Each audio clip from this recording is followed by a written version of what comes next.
So far, we have talked about language, emotion, congruence, leadership, but there's a bit that almost nobody talks about. Your life is speaking too. Long before she knows your salary, long before she knows your net worth, long before she knows what car you drive, long before she knows whether you can cook anything more advanced than beans on toast, she's already forming an impression, not from your words, but from your energy.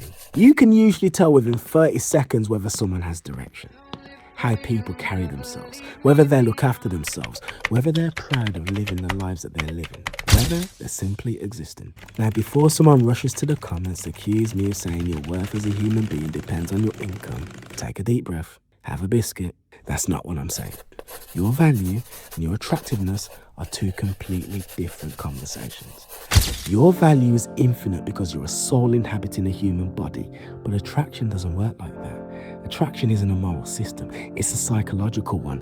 Research has consistently found that on average, women place greater emphasis than men on qualities like ambition, competence, earning potential, and social status than men do. Men, on average, tend to place greater emphasis on physical attractiveness and youth. Neither side gets to stand there pretending that they're above biology. We are all attracted to things we didn't consciously choose. And here's where a lot of men accidentally sabotage themselves. They get into a relationship and retire. Gym? Next Monday. Reading? I'll start again in January. Goals? Well, we've been watching The Office again, haven't we?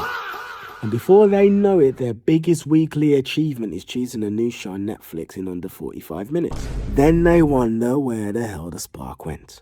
But mate, you went. And I'm not talking about losing your job. Life happens, ish happens, businesses fail, people get sick, etc.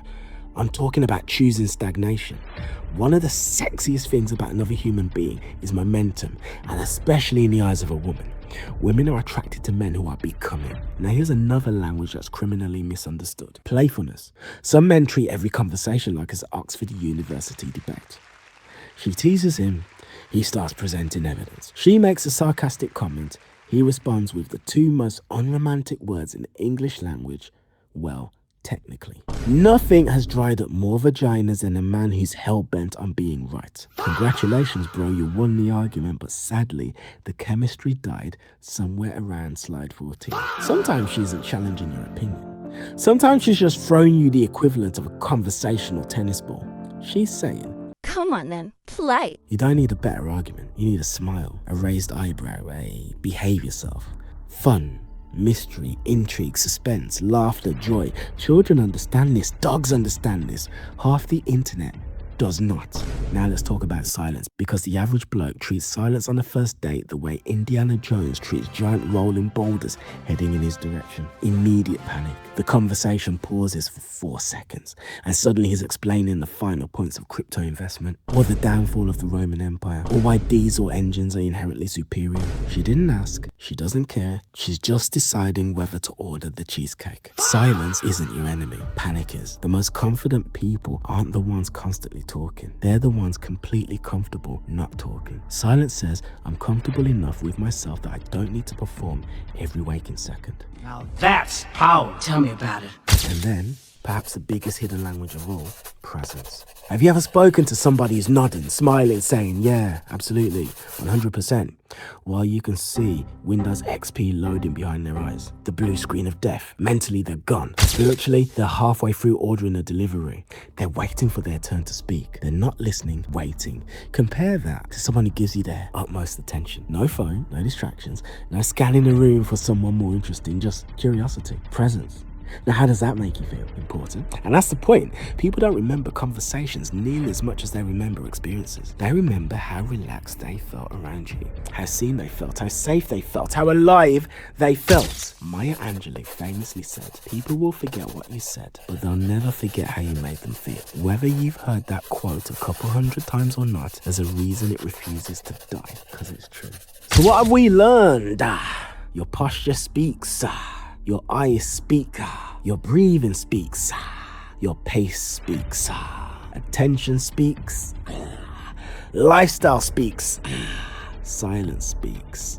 Most men spend years searching for the perfect sentence, the perfect opener, the perfect text, the perfect comeback, as though somewhere beneath Area 51 there's a vault containing the one line, the sentence so devastatingly effective that Margot Robbie immediately abandons her entire life because you mention alpacas. It doesn't exist. The line was never the language. You were. Women aren't carrying around a secret code that men never received.